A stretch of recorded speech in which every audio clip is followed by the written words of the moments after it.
जय हिंद दोस्तों। 14 अप्रैल 2024 की सुबह ईरान ने इजराइल पर 300 से ज्यादा ड्रोन और मिसाइलों से हमला किया। ये 1 अप्रैल को सीरिया में ईरान की एम्बेसी पर हुए इजराइल एयर स्ट्राइक का पलटवार था, जिसमें ईरान के 2 टॉप आर्मी कमांडर समेत 13 लोग मारे गए थे। इसी के साथ ईरान और इजराइल में आमने सामने की जंग छिड़ गई, जो पिछले 45 सालों से पर्दे के पीछे लड़ी जा रही थी। ईरान की अगुवाई में तमाम शिया देश या शिया मिलिशिया ग्रुप भी इजराइल के खिलाफ खुले तौर पर मोर्चा खोल चुके हैं। कभी पक्के दोस्त रहे ईरान और इजराइल के बीच 45 साल पहले प्रॉक्सी वॉर कैसे शुरू हुई, अब ईरान ने सीधी जंग क्यों शुरू कर दी और मिडिल ईस्ट में आगे क्या सिनेरियो बन रहा है, जानेंगे हम आज के इस वीडियो में। ईरान और इजराइल 31 साल पक्के दोस्त रहे। 14 मई 1948 को फिलिस्तीन से अलग होकर इजराइल नया यहूदी देश बना। उस समय ईरान शुरुआती इस्लामी देशों में था, जिसने इजराइल को मान्यता दी थी। 1948 में अरब देशों ने इजराइल से जंग शुरू कर दी। ईरान इस युद्ध का हिस्सा नहीं बना और इजराइल की जीत के बाद उसने इजराइल के साथ संबंध भी स्थापित किए। ईरान में शाह मोहम्मद रजा पहलवी के शासन काल में दोनों एक दूसरे के सहयोगी बने रहे। उस दौर में ईरान पश्चिम एशिया में सबसे बड़े यहूदी समुदाय का घर था। एक समय ऐसा भी था जब दोनों देशों के बीच आयात निर्यात भी होता था। इजराइल हथियारों, टेक्नोलॉजी और कृषि उपज के बदले ईरान से 40% तेल आयात करता था। दोनों देशों के बीच संबंध इतने अच्छे थे कि ईरान की खुफिया एजेंसी सावाक को इजरायली खुफिया एजेंसी मोसाद से ट्रेनिंग मिलती थी। ईरान में इस्लामिक राष्ट्र की मांग तेज हुई और दोनों देशों के रिश्ते बिगड़े। 1960 के दशक में ईरान के आर्थिक नेता अयातुल्ला रूहुल्लाह खुमैनी ईरान को मुस्लिम देश बनाने की मांग जोरों से उठा रहे थे। लिहाजा ईरान के शाह ने 1964 में खुमैनी को देश छोड़ने का आदेश दे दिया। खुमैनी ने इराक में रहकर इस्लामिक क्रांति की शुरुआत की। खुमैनी इजराइल को छोटा शैतान और अमेरिका को बड़ा शैतान मानते थे। समय के साथ खुमैनी को ईरानी आवाम का साथ मिलना शुरू हो गया और 1979 में शाह पहलवी को सत्ता से बेदखल कर दिया गया। उन्हें देश छोड़कर भागना पड़ा। इसी के साथ ईरान में इस्लामिक राज्य की स्थापना हुई और शरिया कानून लागू कर दिया गया। ईरान में सत्ता बदलने के साथ ही इजराइल के साथ रिश्ते खराब होने लगे। खुमैनी सरकार ने यहूदी देश इजराइल के साथ सारे रिश्ते तोड़ लिए। दोनों देशों के बीच एयर रूट को पूरी तरह से ब्लॉक कर दिया गया। तेहरान में स्थित इजराइल एम्बेसी को फिलिस्तीन के हाथों में सौंप दिया गया। कई एक्सपर्ट मानते हैं कि ईरान खुद को एक इस्लामिक ताकत के रूप में पेश करना चाहता है, इसीलिए उसने इजराइल के खिलाफ फिलिस्तीन के मुद्दे को अपना हथियार बनाया। 1979 से दोनों देशों के बीच शुरू हुई पर्दे के पीछे से जंग।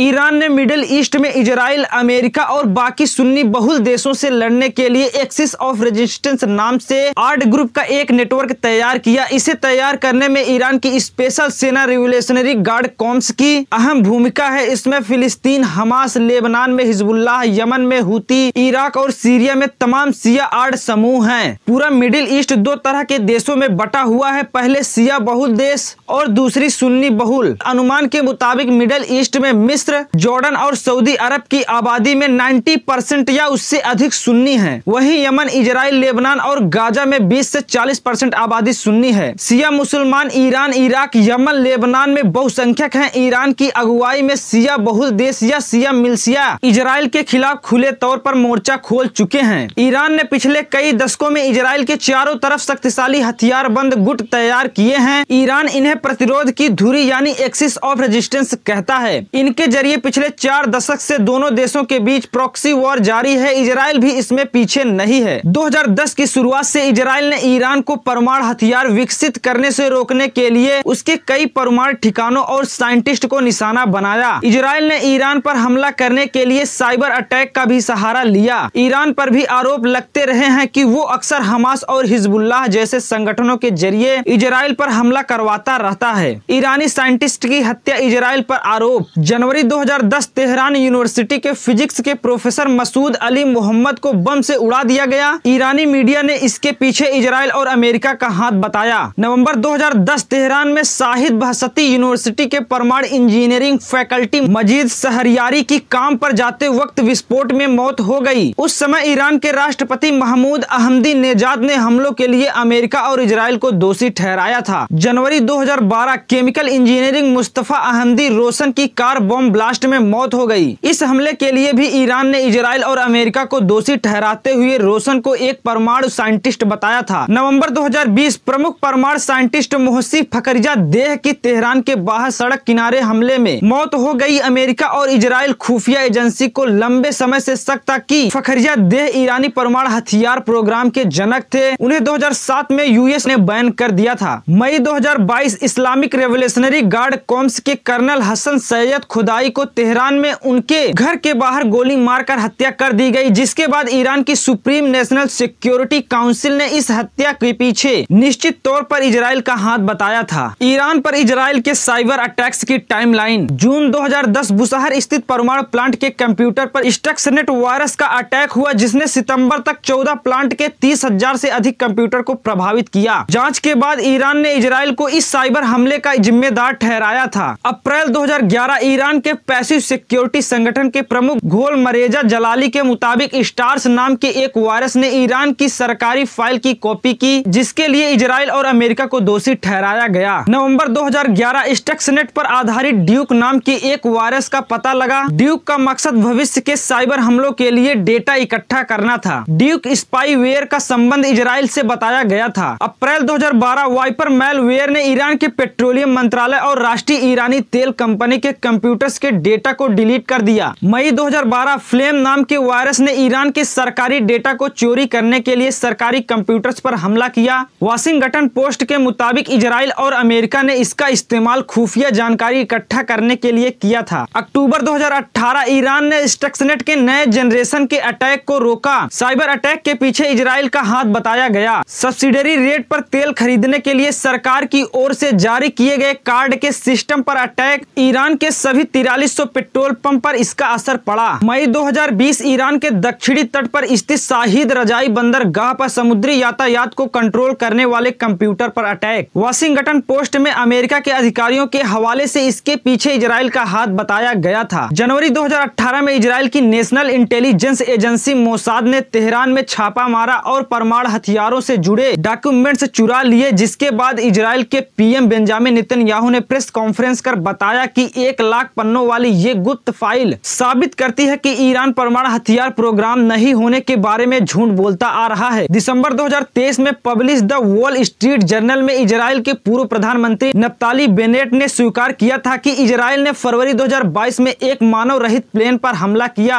और एक वरिष्ठ IRGC कमांडर की हत्या की थी। मई 2022 में इजराइल ने तेहरान के दक्षिण पूर्व में प्राचीन सैन्य परिसर पर हमला किया, जिसमें एक इंजीनियर की मौत हुई थी। जनवरी 2023 में मध्य इफहान स्थित एक सैन्य ठिकाने पर ड्रोन हमला हुआ, जिसे विफल कर दिया गया। ईरान और इजराइल के बीच कैसे शुरू हुई आमने सामने की जंग। 7 अक्टूबर 2023 को हमास ने इजराइल में घुसकर 1200 लोगों को मार डाला। इसके कुछ घंटे बाद इजरायली सेना ने गाजा पर हमला बोल दिया। गाजा में हमले के बाद से ईरान ने प्रॉक्सी हमले तेज कर दिए। जवाब में इजराइल ने सीरिया में ईरान के ठिकानों पर हमले तेज कर दिए। ईरान ने कहा कि हमास के हमले के बाद इजराइल की सैन्य प्रतिक्रिया का जवाब इजराइल विरोधी समूह द्वारा दिया जाएगा। इसके बाद हिजबुल्लाह ने उत्तरी इजराइल में मिसाइलें, मोर्टार, रॉकेट दागने शुरू कर दिए। ऐसे में इजराइल की सेना को एक ही समय पर 2 मोर्चे पर लड़ने के लिए मजबूर होना पड़ा। उत्तर में हिजबुल्लाह के खिलाफ और पश्चिम में गाजा पट्टी में हमास के खिलाफ। ईरान से समर्थन प्राप्त लेबनान का कट्टर शिया मुस्लिम संगठन हिजबुल्लाह युद्ध शुरू होने के बाद से इजराइल पर रॉकेट दाग रहा है। वहीं यमन में हूती विद्रोही इजराइल जाने वाले कमर्शियल शिप को अपना निशाना बना रहे हैं। ईरान समर्थित विद्रोही संगठनों ने मिडिल ईस्ट में अमेरिका के ठिकानों पर भी हमले शुरू कर दिए थे। ईरान ने चेतावनी दी थी कि उसके सहयोगी संगठनों के हमले तब तक नहीं रुकेंगे जब तक गाजा में इजराइल का युद्ध समाप्त नहीं हो जाता। 1 नवंबर 2023 को मिस्र और फिलिस्तीन के गाजा पट्टी के बीच एकमात्र रास्ता राफा सीमा क्रॉसिंग को फिर से खोल दिया गया। इजराइल ने अस्पतालों को अपना निशाना बनाना शुरू कर दिया। उसका मानना था कि यहाँ से हमास युद्ध को ऑपरेट कर रहा है। हूती ने लाल सागर से गुजर रहे इजरायली गैलेक्सी लीडर कार्गो जहाज पर अपना हेलीकॉप्टर उतारा और उसे हाईजैक कर लिया। नवंबर के अंत में दोनों ही देशों ने युद्ध विराम के लिए सहमति बनाई, लेकिन संघर्ष फिर भी जारी रहा। गाजा पट्टी पर इजराइल के हमले तेज हुए और मरने वालों की संख्या बढ़ने लगी। दिसंबर 2023 में इजराइल पर सीरिया में मिसाइल हमले में ईरान के इस्लामिक रेवोल्यूशनरी गार्ड कॉर्प्स के वरिष्ठ सलाहकार सैयद रजी मौसवी की मौत का आरोप भी लगा था। हालांकि इजराइल ने इस मामले में टिप्पणी करने से इनकार कर दिया था। फरवरी 2024 में एक नेचुरल गैस पाइपलाइन पर हमला किया गया, जिसे ईरान के तेल मंत्री जवाद ओजी ने इजरायली साजिश बताया था। अप्रैल में सीरिया में ईरानी ठिकानों पर इजराइल के अटैक से युद्ध ट्रिगर हो गया। ईरान हथियारों को इराक और सीरिया के जरिए लेबनान में इजराइल विरोधी मिलिशिया हिजबुल्लाह तक पहुंचाता है। ईरान की इन्हीं एडवांस मिसाइल ड्रोन की मदद से हिजबुल्लाह उत्तरी सीमा से इजराइल पर हमला करता है। हथियारों की सप्लाई को रोकने और उत्तरी सीमा पर दुश्मनों का मुकाबला करने के लिए इजराइल ने कई बार सीरिया में हथियारों की खेप, ईरान और उसके सहयोगी ठिकाने को निशाना बनाया है। कई रिपोर्ट्स के मुताबिक कई बार इन हमलों में ईरानी मारे गए हैं। इजराइल ईरान युद्ध में आगे क्या होगा? इजराइल की वॉर कैबिनेट ने सोमवार को ईरान के हमले का कड़ा जवाब देने की बात कही है। हालांकि एक्सपर्ट का मानना है कि इजराइल के पास काफी कम विकल्प हैं। किसी भी एक्शन की इजराइल को कीमत चुकानी पड़ सकती है। ऐसा इसीलिए पिछले 6 महीनों से वो गाजा पट्टी पर हमास से लड़ रहा है। इसके अलावा भी इजराइल ईरान की प्रॉक्सी वार का सामना कर रहा है। एक्सपर्ट के मुताबिक इजराइल ईरान के हमले का जवाब जरूर दे सकता है। हमला कितना बड़ा होगा ये देखना होगा। सीधा हमला करने के बजाय इजराइल ईरान के प्रॉक्सी सहयोगियों के सप्लाई ठिकानों पर हमला कर सकता है, लेकिन इससे तनाव और अधिक बढ़ सकता है। एक्सपर्ट का मानना है कि इजराइल को खतरा केवल ईरान से नहीं बल्कि लेबनान में हिजबुल्लाह और यमन में हूती से भी है। इजराइल तीनों ओर से घिरा हुआ है। ऐसे में इजराइल ईरान के प्रॉक्सी सहयोगियों के सप्लाई ठिकानों पर हमला कर सकता है। तेल अवीव में institute for national security studies के